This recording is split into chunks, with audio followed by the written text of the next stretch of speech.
मंत्रिमंडल के मेरे सहयोगी श्रीमान पीयूष गोयल जी, अनुप्रिया पटेल जी, सोम प्रकाश जी,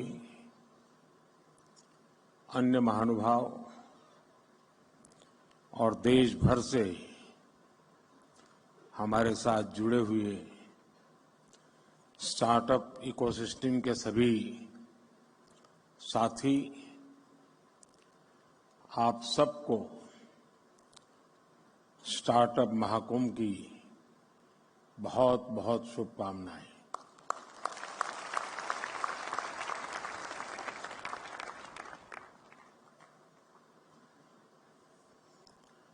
स्टार्टअप लॉन्च तो बहुत लोग करते हैं,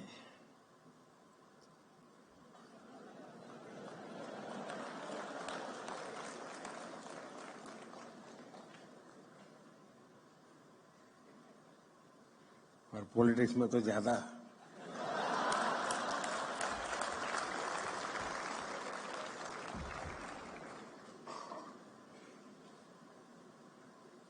और बार बार लॉन्च करना पड़ता है।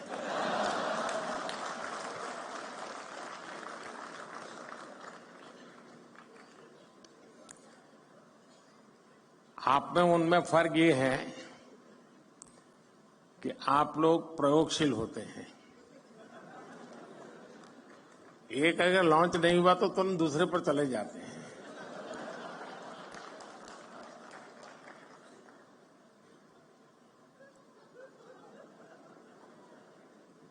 तो अब आप पीछे देर हो गई।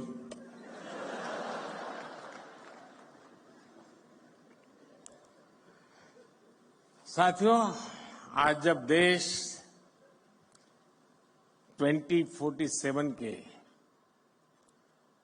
विकसित भारत के रोड मैप पर काम कर रहा है,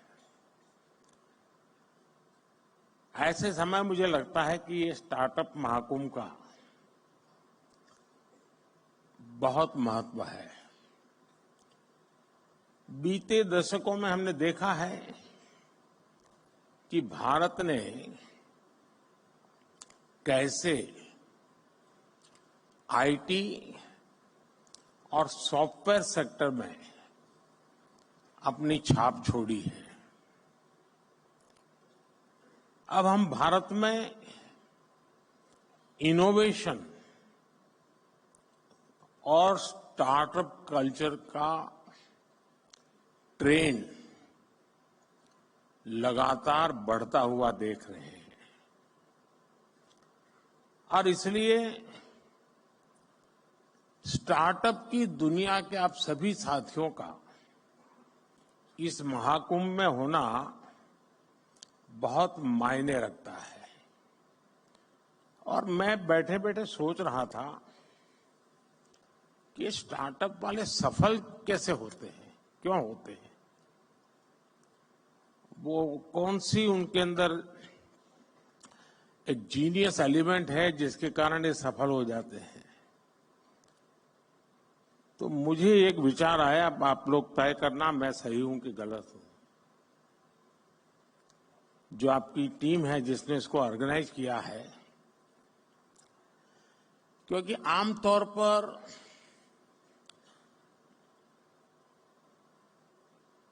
सार्वजनिक जीवन में, उद्योग जगत, व्यापार जगत में कोई भी निर्णय होता है तो उसका संबंध सरकार से होता ही है, और जब सरकार से होता है तो फिर थोड़ा 5 साल का टाइम टेबल रहता है।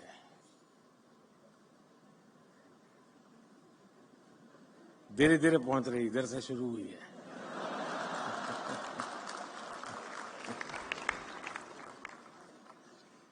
और इसलिए आमतौर पर जो व्यापारी मन होता है वो सोचता है, यार अब चुनाव का वर्ष है, अभी रहने दो, एक बार चुनाव हो जाए, नई सरकार बनेगी तब देखेंगे। ऐसा ही होता है ना। लेकिन आप लोग, इलेक्शन डिक्लेयर हो चुका है, उसके बावजूद भी इतना बड़ा कार्यक्रम कर रहे हैं।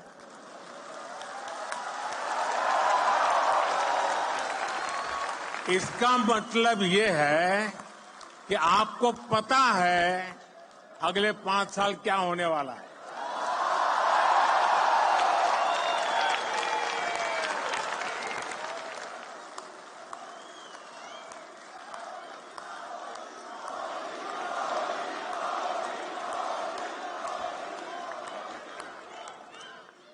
और मैं समझता हूं आपके अंदर ये जो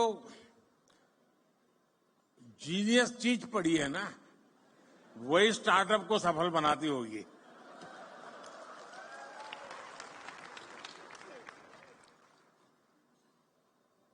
यहां investors, incubators, academicians, researchers, industry members, यानी एक प्रकार से सच्चे अर्थ में ये महाकुंभ है। यहां यंग एंटरप्रेन्योर्स भी हैं और फ्यूचर एंटरप्रेन्योर्स भी हैं। और जैसे आप में जीनियस टैलेंट है, मेरे में भी ये है, और इसमें मैं पहचान सकता हूं, इसमें फ्यूचर एंटरप्रेन्योर मुझे दिखते हैं, मैं देख सकता हूं।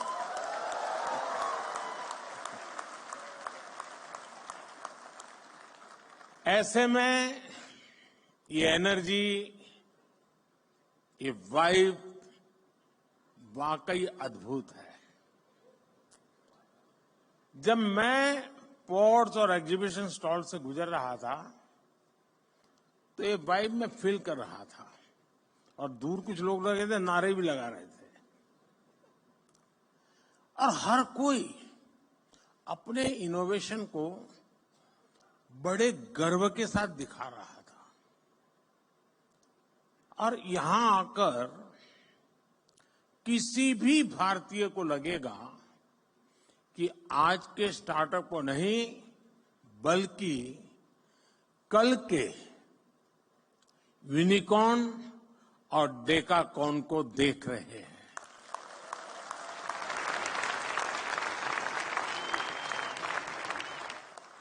साथियों, भारत आज अगर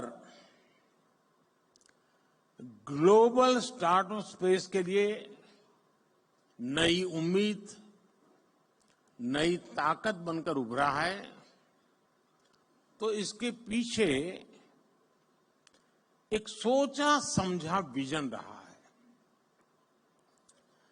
भारत ने सही समय पर सही निर्णय लिए, सही समय पर स्टार्टअप्स को लेकर काम शुरू किया।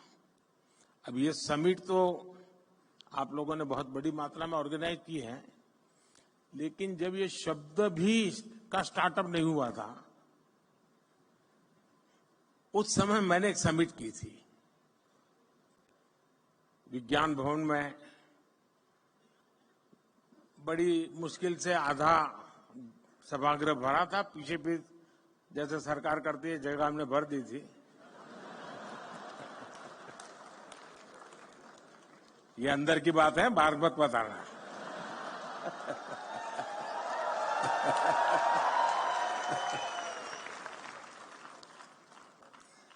और उस समय देश में जो नए नए कुछ नौजवान, और मैंने startup India, stand up India इसको लॉन्च करने की दिशा में मेरा प्रयास था, और मैं चाहता था कि उसको मैं एक आकर्षण पैदा करूं, यूथ में एक मैसेजिंग करूं।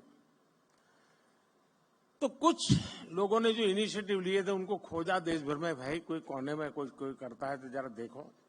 और मैंने 5-7 लोगों को बुलाया था कि जरा भाई आप भी वहां भाषण कीजिए, मेरी कोई सुनेगा नहीं। अब सुनते हैं। मैं उस समय बात कर रहा हूं। तो मुझे बराबर याद है, उस फंक्शन में एक बेटी ने अपना अनुभव सुनाया, शायद यहां बैठी भी हो, मुझे मालूम नहीं है। और उसने, वो मूल बंगाली है और माँ बाप ने काफी पढ़ा लिख करके उसको तैयार किया। उसने अपना अनुभव बताया। उसने कहा, मैं, उनकी माता पिता भी पढ़े लिखे हैं, तो बोले मैं घर गई तो मेरी माँ ने पूछा क्या कर रहे हो बेटा, आप काफी पढ़ लिख के आई थी। तो उसने कहा कि मैं स्टार्टअप शुरू करने जा रही हूँ। तो उसकी माँ ने कहा, वो बंगाली थे, सर्वनाश।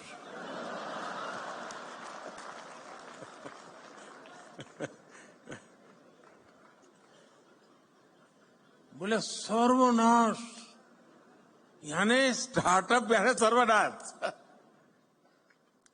वहां से शुरू हुई यात्रा,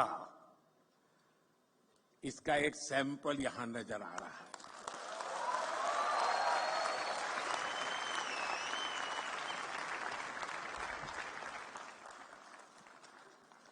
देश ने स्टार्टअप इंडिया अभियान के तहत इनोवेटिव आइडियाज को एक प्लेटफॉर्म दिया, उनको फंडिंग के सोर्स से कनेक्ट किया, एजुकेशनल इंस्टीट्यूशंस में इंक्यूबेटर स्थापित करने का अभियान भी चलाया। हमने बिल्कुल उसका बालवाटिका शुरू की, अटल टिंकरिंग लैब, जैसे एजुकेशन में सबसे शुरू होता है ना केजी का, वैसा ही हमने शुरू किया। और इससे फिर एक स्टेज आकर गया, इंक्यूबेशन सेंटर बनते गए। टियर 2, टियर 3 शहरों के नौजवानों के लिए भी अपने आइडियाज को इंक्यूबेट करने की सुविधा मिलने लगी। आज पूरा देश गर्व से कह सकता है कि हमारा स्टार्टअप इकोसिस्टम सिर्फ बड़े मेट्रो शहर तक सीमित नहीं है। और अभी छोटी सी फिल्म में भी दिखाया गया, ये देश के 600 से अधिक जिलों तक पहुंच चुका है। इसका मतलब है ये एक सामाजिक कल्चर बन गया है। और जब कोई सामाजिक कल्चर बन जाए तो फिर उसको रुकने का कोई कारण ही नहीं होता है, वो नई नई ऊंचाइयों को प्राप्त करता ही करता जाता है। भारत की स्टार्टअप क्रांति का नेतृत्व आज देश के छोटे शहरों के युवा कर रहे हैं। कुछ लोग सोचते हैं कि हमारे स्टार्टअप सिर्फ टैक्स स्पेस तक ही सीमित है, लेकिन मुझे खुशी है कि आज agriculture, textile, medicine, transport, space, even मैंने देखा योगा में स्टार्टअप शुरू हुए हैं। आयुर्वेद में स्टार्टअप शुरू हुआ है। और एक दो नहीं, मैं थोड़ा मैं रुचि लेता हूं तो देखता रहता हूं, 300, 400 की संख्या में है। और हर एक में एक से बढ़कर एक न कुछ नया है जी। कभी तो मुझे भी सोचना पड़ता है कि मैं योगा कर रहा हूं वो ठीक है कि स्टार्टअप वाला कह रहा है वो योगा ठीक है।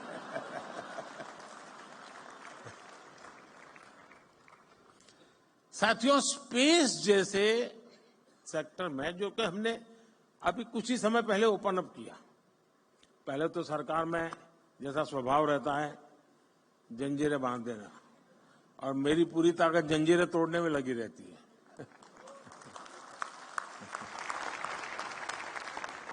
स्पेस में 50 से अधिक सेक्टर्स में भारत के स्टार्टअप बहुत अच्छा काम कर रहे हैं। और ऑलरेडी हमारे स्टार्टअप स्पेस शटल लॉन्च करने लगे हैं जी, इतने कम समय में। साथियों, भारत की युवा शक्ति का सामर्थ्य आज पूरी दुनिया देख रही है। इस सामर्थ्य पर भरोसा करते हुए देश ने स्टार्टअप इकोसिस्टम निर्माण करने की तरफ अनेक कदम उठाए हैं। शुरुआत में इस प्रयास पर भरोसा करने वाले बहुत कम थे, जैसा मैंने प्रारंभ में कहा। हमारे यहां पढ़ाई का मतलब नौकरी और नौकरी का मतलब सिर्फ सरकारी नौकरी, यही सब था। मैं बड़ौदा में रहता था पहले, और वहां महाराष्ट्रियन परिवारों से मेरा नाता जरा ज्यादा था, तो गायकवाड़ी स्टेट है। तो हमारे कुछ साथी बड़े मजाकिया स्वभाव से कहते थे, अगर बेटी बड़ी हुई, शादी तय करनी है तो घर में चर्चा क्या होती है? अरे मुला फाल छाना है। अरे बेटा बहुत अच्छा है, फिर क्या? सरकारी नौकरी है बस, तो अब बेटी शादी होने के लिए योग्य हो गया।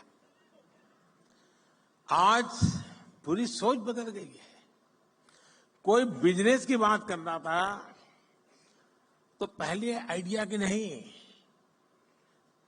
दिमाग यही है यार, करना तो है लेकिन पैसे कहां से लाऊं। शुरुआत की चिंता उसकी पैसों से रहती थी। जिसके पास पैसा है वही बिजनेस कर सकता है, ये हमारी यहां धारणा बन चुकी थी। ये स्टार्टअप इकोसिस्टम ने उस साइकिल को तोड़ दिया है जी। और देश में जो रिवॉल्यूशन आता है ना, ऐसी चीजों से आता है। देश के नौजवानों ने जॉब सीकर से ज्यादा जॉब क्रिएटर बनने का रास्ता चुना है।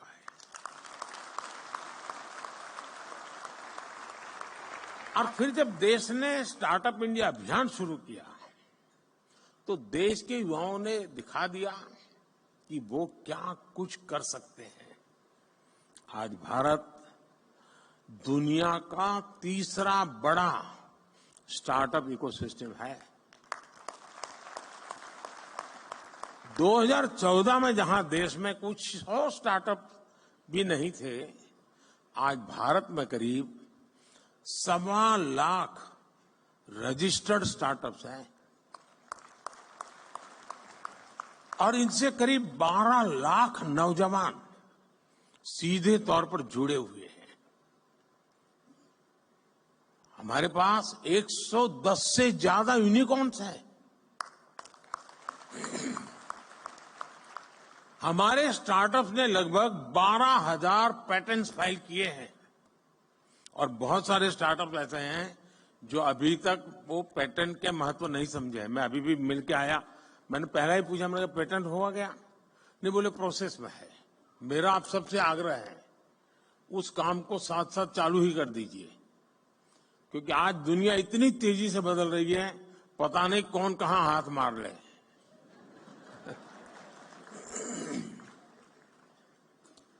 और देश ने कैसे इनकी हैंड होल्डिंग की है, उसका एक और उदाहरण है जेम पोर्टल। यहां पर उसकी व्यवस्था है, आप देख सकते हैं।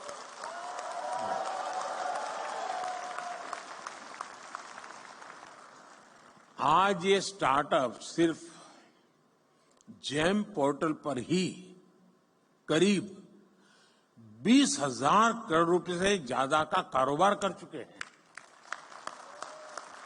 यानी सरकार ने एक प्लेटफॉर्म बनाया, आप वहां पहुंचे और इतने कम समय में 20-22 साल की आयु के नौजवान 20,000 करोड़ का कारोबार कर ले प्लेटफॉर्म पर, ये बहुत बड़ी बात है जी।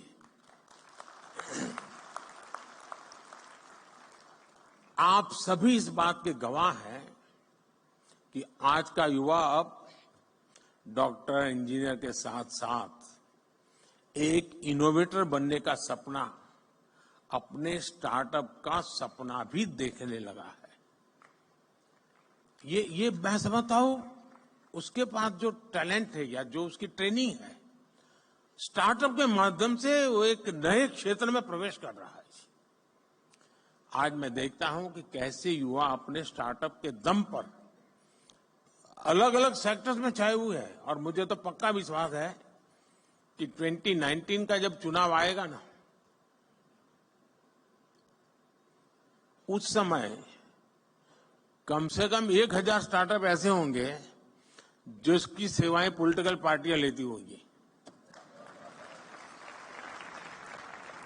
वो ऐसे ऐसे चीजें लेकर के आएंगे और उसको भी लगेगा हाँ यार, इस तरीके से पहुंच रहा अच्छा है, ये सरल रास्ता है। यानी कहने का मेरा तात्पर्य है कि हर क्षेत्र में, चाहे वो सेवा का क्षेत्र हो, कम्युनिकेशन का क्षेत्र हो, नौजवान नए आइडिया लेकर के आते हैं। कम से कम रिक्वायरमेंट के साथ वो परफॉर्म करने लग जाते हैं। और मैं मानता हूं इसी ने इसकी ताकत बहुत बढ़ाई है। कोई, मैंने देखा आज जो ट्रेडिशनल खान पान की चीजें हैं उसमें बिजनेस में आगे बढ़ रहा है। कोई मेडिकल के इक्विपमेंट इस प्रकार से बना रहे हैं कि भाई आपको आसानी से आप अपना देख सकते हैं। यानी कोई सोशल मीडिया के ग्लोबल जायंट्स से मुकाबला करने की तैयारी कर रहा है। यही सपने हैं, यही स्पिरिट है, यही शक्ति है। इसीलिए लोग कहते हैं मैं इसे नष्ट करूंगा।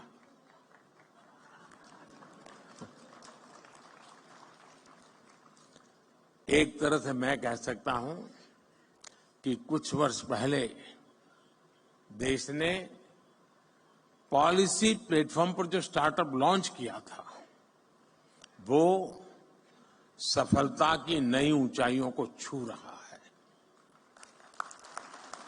साथियों, स्टार्टअप्स को देश के डिजिटल इंडिया अभियान से जो मदद मिली है, और मैं मानता हूं कि यूनिवर्सिटी ने इसे केस स्टडी के रूप में स्टडी करना चाहिए। वो अपने आप में एक बहुत बड़ा इंस्पिरेशन है। हमारे फिनटेक स्टार्टअप्स को यूपीआई से बहुत बड़ी मदद मिली है। भारत में ऐसे इनोवेटिव प्रोडक्ट्स और सर्विसेज तैयार हुई हैं जिससे देश के हर कोने में डिजिटल सुविधाओं का विस्तार हुआ है। और साथियों, आपको अंदाज नहीं है कि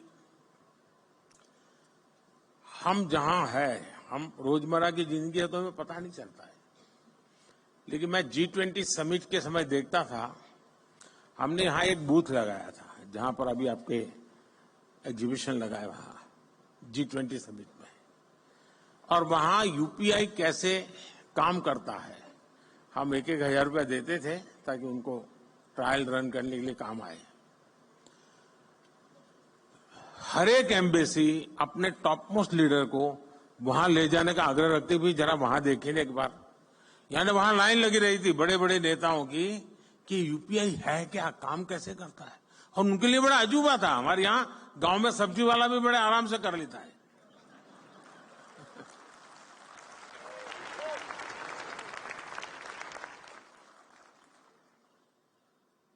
साथियों, इससे फाइनेंशियल इंक्लूजन को बल मिला है। रूरल और अर्बन डिवाइड को देश कम कर पाया है। और दुनिया में शुरू में इसकी चिंता थी।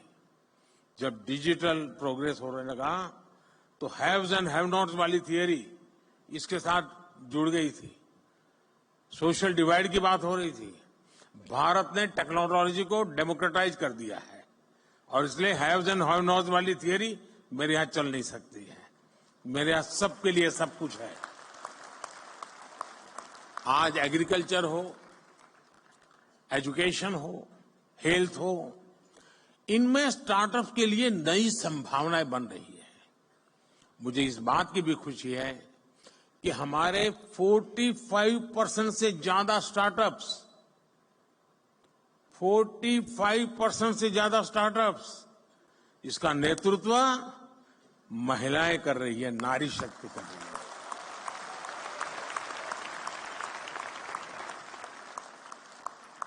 इस ताकत का कोई अंदाज नहीं लगा सकता जी।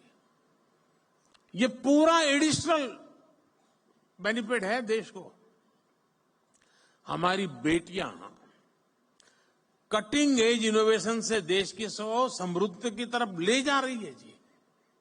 साथियों, इनोवेशन का एक कल्चर विकसित भारत के निर्माण के लिए नहीं बल्कि पूरी दुनिया के बेहतर भविष्य के लिए भी बहुत जरूरी है। और मैं बहुत जिम्मेवारी के साथ कहता हूं,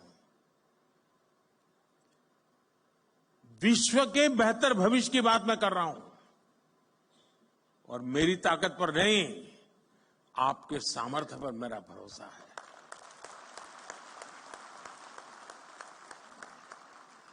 भारत ने अपना ये विजन अपनी G20 प्रेसिडेंसी के दौरान स्पष्ट किया है।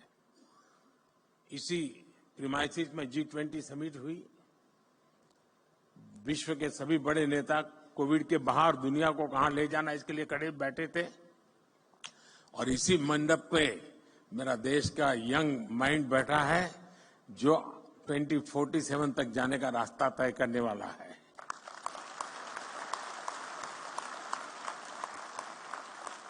भारत ने स्टार्टअप 20 के तहत दुनिया भर के स्टार्टअप इकोसिस्टम को एक साथ लाने का प्रयास किया है।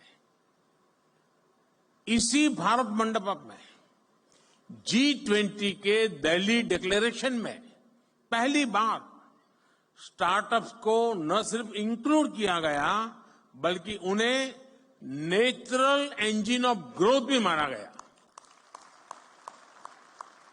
मैं जरूर कहूंगा कि आप G20 का ये डॉक्यूमेंट जरूर देखें आप, यानी किस लेवल पर हम चीज को ले गए हैं। अब हम AI टेक्नोलॉजी से जुड़े एक नए युग में है और आज दुनिया इस बात को मान के चलती है कि AI मतलब इंडिया का अपर हैंड रहने वाला है। ये दुनिया मान के चल रही है। अब हमारा काम है मौका नहीं छोड़ना है और मैं काफी मदद ले रहा हूं ये AI की आजकल, क्योंकि मुझे मालूम है मुझे इलेक्शन कैंपेन में लैंग्वेज की सीमाएं आती है तो मैं AI की मदद से तमिल में भी मेरी बात पहुंचा रहा हूं, तेलुगु में पहुंचा रहा हूं, उड़िया में पहुंचा रहा हूं।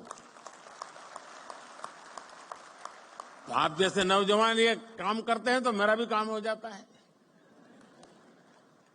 पहले मैं देख रहा था कोई मुझे मिलता था तो एक जमाना था पहले ऑटोग्राफ मांगते थे, धीरे धीरे फोटोग्राफ मांगने लगे, अब सेल्फी मांगने लगे, अब तीनों मांग रहे, सेल्फी चाहिए, फोटोग्राफ चाहिए, ऑटोग्राफ चाहिए। अब करें क्या? तो मैंने AI वाली मदद ले ली। मैंने अपने नमो ऐप पर एक व्यवस्था खड़ी कर दी, अगर मैं यहां से गुजर रहा हूं और कहीं पर एक कोने पर आपका आधा चेहरा भी आ गया तो AI की मदद से आप निकाल सकते हैं मोदी के साथ मैं खड़ा हूं।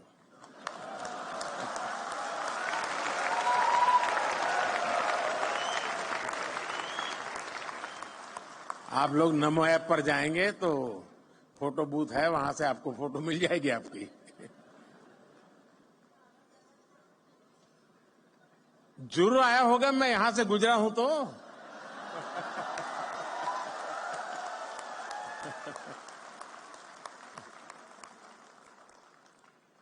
साथियों, इसलिए भारत के यंग इनोवेटर्स के लिए और ग्लोबल इन्वेस्टर्स के लिए AI एक ऐसा क्षेत्र अनगिनत नए अवसर लेकर के आया है। National quantum mission, India AI mission और सेमीकंडक्टर मिशन, ये सारे अभियान भारत के युवाओं के लिए संभावनाओं के नए द्वार खोलेंगे। अभी कुछ महीने पहले मुझे अमेरिका की संसद को संबोधित करने के लिए उन्होंने बुलाया था, तो मैंने वहां AI की चर्चा की। तो मैंने कहा अब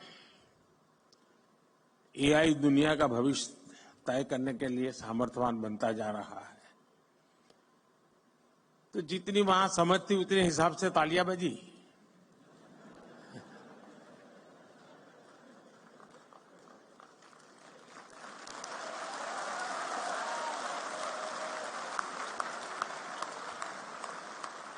फिर मैंने कहा कि मेरा AI का मतलब है America India.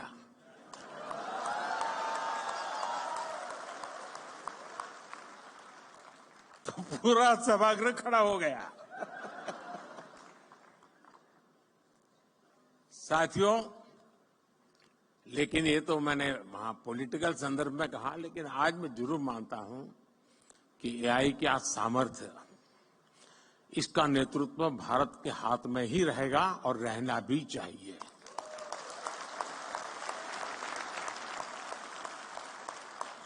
Indian solutions for global applications की भावना मुझे पक्का विश्वास है बहुत बड़ी मदद करेगी। भारत के युवा इनोवेटर जिन प्रॉब्लम्स का सॉल्यूशन ढूंढेंगे वो दुनिया के अनेक देशों की मदद करेगा। मैं पिछले दिनों को एक प्रयोग करता रहता हूं। मैं दुनिया के कई देशों के साथ हमारे देश के बच्चों के हैकाथॉन करवाता हूं। 30-40 घंटे ये बच्चे ऑनलाइन जुड़ करके हैकाथॉन करते हैं। मिक्स टीम बनती है। जैसे मानो सिंगापुर इंडिया है तो सिंगापुर के बच्चे इंडिया के बच्चे साथ में प्रॉब्लम सॉल्व करते हैं। मैंने देखा है कि भारत के बच्चों के साथ हैकाथॉन करने के लिए दुनिया में बहुत बड़ा आकर्षण पैदा हुआ है। फिर मैं उनको कहता हूं यार तुम जमोगे नहीं उनके साथ? बोले साहब जमेंगे नहीं लेकिन सीखेंगे तो।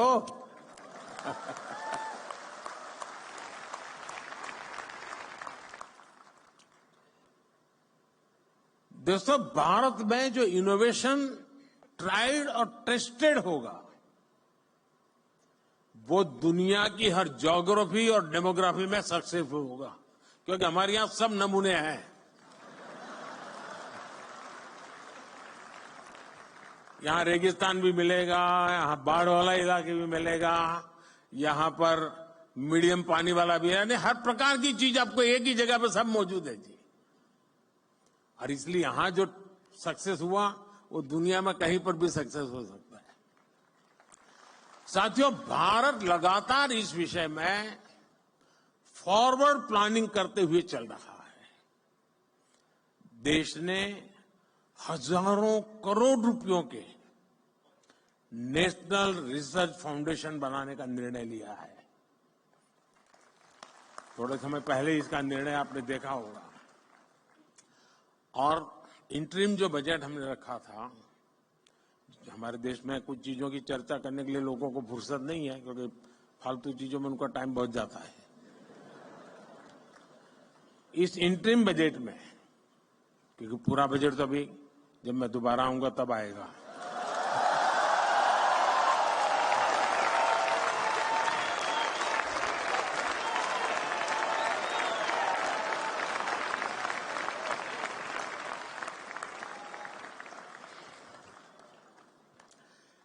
इस इंटरिम बजट में एक बहुत बड़ा निर्णय हुआ है। मैं चाहता हूं कि देश के हर नौजवान को पता होना चाहिए। रिसर्च और इनोवेशन के लिए 1 लाख करोड़ रुपए के फंड की घोषणा की गई है। इससे सनराइज टेक्नोलॉजी एरिया में लंबे समय तक चलने वाले रिसर्च प्रोजेक्ट में मदद मिलेगी। भारत ने डिजिटल डेटा प्रोटेक्शन के लिए बेहतरीन कानून भी बनाया है। स्टार्टअप्स को प्रोत्साहित करने के लिए जो भी कदम जरूरी है वो सारे उठाए जा रहे हैं। अब देश फंडिंग का एक बेहतर मैकेनिज्म बनाने का भी प्रयास कर रहा है। साथियों, आज जो स्टार्टअप सफल हो रहे हैं उन पर एक बड़ी जिम्मेदारी भी है। आपको ये तो ध्यान रखना ही है कि आपके आइडिया पर किसी ने भरोसा किया है तभी आप यहां पहुंचे हैं। इसलिए आपको भी एक नए आइडिया को सपोर्ट करना चाहिए। कोई तो था जिसने आपका हाथ पकड़ा था, आप भी किसी का हाथ पकड़िए। क्या आप किसी एजुकेशनल इंस्टीट्यूट में युवाओं को प्रेरित करने के लिए मेंटर के रूप में जा नहीं सकते? मान लीजिए आपने 10 टिंकरिंग लैब ले लिए, जाएंगे उन बच्चों से बातें करेंगे, आपके आइडिया उनके आइडिया चर्चा करेंगे, इंक्यूबेशन सेंटर पर जाएंगे। 1 घंटा दीजिए, आधा घंटा दीजिए, मैं रुपये पैसे देने की बात नहीं कर रहा हूं। देश की नई पीढ़ी से मिलिए दोस्तों, मजा आ जाएगा।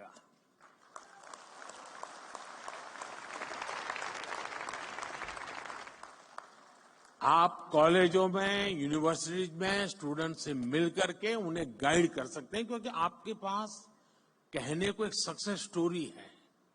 उसको सुनने के लिए युवा मन तैयार है, आपने खुद को साबित किया है। अब आपको दूसरे नौजवानों को दिशा दिखानी है। देश हर कदम आपके साथ है। मैं यहां दो और भी बात कहना चाहता हूं। ये जो मैं सरकार में काम करता हूं,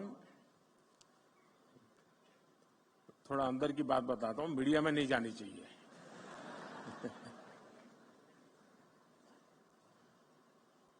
मैंने सरकार में एक बार कहा आकर के, नया नया यहां आया था दिल्ली, यहां का कल्चर का ज्यादा पता नहीं था मुझे, बाहर का व्यक्ति था। तो मैंने सरकार से कहा, मैंने कहा ऐसा करो भाई, तुम्हारे यहाँ ऐसे प्रॉब्लम डिपार्टमेंट में जो लंबे समय से अटके पड़े हैं, लटके पड़े हैं, तुम लोग कोशिश कर रहे हो लेकिन सॉल्यूशन नहीं आ रहा है, ऐसे आइडेंटिफाई करो और मैं देश के नौजवानों को एक प्रॉब्लम दूंगा, उनको कहूंगा हैकेथॉन करो और इसका मुझे सॉल्यूशन दो। तो खैर हमारे बाबू लोग तो बहुत बहुत पढ़े लिखे लोग रहते हैं। तो साहब उसको कोई जरूरत नहीं, हमारा 20-20 साल का अनुभव। अरे मैंने कहा यार भाई क्या जाता है। शुरू में मुझे बहुत रेजिस्टेंस था, क्योंकि कोई मानने को तैयार नहीं था कि हमारे यहाँ कुछ अटका हुआ है, हमारे यहाँ कुछ लटका हुआ है, हमारे यहाँ रुका हुआ। कोई कहे हमारे सब नहीं साहब, सब बहुत बढ़िया चल रहा है। अरे मैंने कहा भाई बढ़िया चल रहा है तो भी तो दो, वैल्यू एडिशन होगा। अच्छा नहीं होगा तो वो देखेगा कि क्या बढ़िया है, जाने दो ना बाहर। खैर बड़ी मुश्किल से सब डिपार्टमेंट ने मुझे, मैं बहुत पीछे पड़ गया तो निकाल करके दिया कि साहब ये एक समस्या है, ये तो टोटल लगाया तो करीब 400 निकली। अब वो तो शायद मुझे लगता है 0.1% भी नहीं बताया होगा। मैंने देश के नौजवानों का हैकेथॉन किया और उनको समस्याएं दे दी। मैंने कहा इसका सॉल्यूशन लेके आओ। आप हैरान हो जाएंगे जी, इतने बढ़िया सॉल्यूशन दिए उन्होंने, वे आउट दिए उन्होंने, और करीब 70-80% आइडियाज उन बच्चों के सरकार ने अडॉप्ट कर लिए। फिर स्थिति ये बनी कि हमारे डिपार्टमेंट मुझे पूछने लगे, साहब इस साल हैकेथॉन कब होगा, क्योंकि उनको लगा कि भाई ये सॉल्यूशन तो यहीं पर मिलेगा। यानी कहने का तात्पर्य है कि इनके पास जब मिलते हैं बच्चे, बैठते हैं, बहुत चीजें निकाल के लाते हैं। और ये 18, 20, 22 साल के नौजवान है जी। मैं कहूंगा ये जो हमारे बिजनेस के जो CII है, फीकी है, एसोचैम है, मैं उनको कहता हूं कि वो अपनी अपनी इंडस्ट्री के प्रॉब्लम आइडेंटिफाई करें। प्रॉब्लम आइडेंटिफाई करके वे ये स्टार्टअप वालों का हैकेथॉन करें और उनको प्रॉब्लम दे। मैं पक्का मानता हूं ये बहुत बढ़िया सॉल्यूशन ला करके देंगे आपको। उसी प्रकार से मैं MSMEs के लोगों को कहूंगा कि आप अपने प्रॉब्लम्स निकालिए। टेक्निकल हर्डल्स होंगे, समय बहुत ज्यादा होगा, स्मूथनेस नहीं होगी मैन्युफैक्चरिंग में, डिफेक्टिव प्रोडक्शन होता होगा, बहुत सी चीजें होंगी। आप देश के स्टूडेंट्स के पास जाइए, उनका हैकेथॉन आप ऑर्गेनाइज, MSMEs के लोग खुद, और सरकार को कहीं मत में रखिए। हम ये 2 एरिया में अगर मेहनत शुरू करें तो देश की यंग टैलेंट हमें बहुत सारी समस्याओं का समाधान देंगे और हमारी यंग टैलेंट को इसमें से आइडिया मिलेगा कि हाँ ये भी क्षेत्र है जहां मैं काम कर सकता हूं। हमें इस स्थिति में जाना चाहिए और मैं मानता हूं कि स्टार्टअप महाकुंभ में से कुछ एक्शनेबल पॉइंट निकलने चाहिए। उन एक्शनेबल पॉइंट्स को लेकर के हम आगे चले। और मैं आपको वादा करता हूं, अब ये 1.5-2 महीने में जरा और काम में व्यस्त हूं, लेकिन इसके बाद मैं आपके लिए अवेलेबल हूं।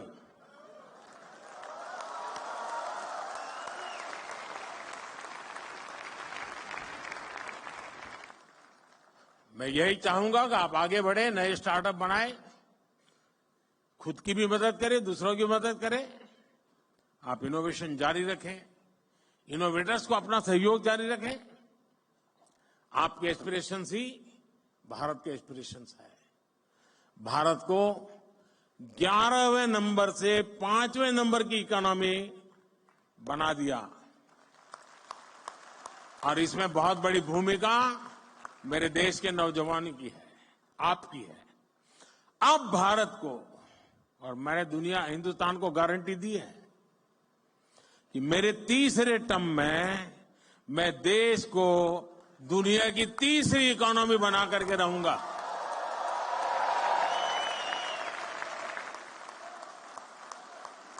और ये जंप जो है उसमें स्टार्टअप की बहुत बड़ी भूमिका होगी, मैं देख सकता हूं। साथियों, मुझे अच्छा लगा आप सबसे गप्पे गोष्ठी करने का। आप सब नौजवानों से आपका उत्साह, उमंग मेरे में भी एक नई ऊर्जा भर देता है। बहुत बहुत शुभकामनाएं, बहुत बहुत धन्यवाद।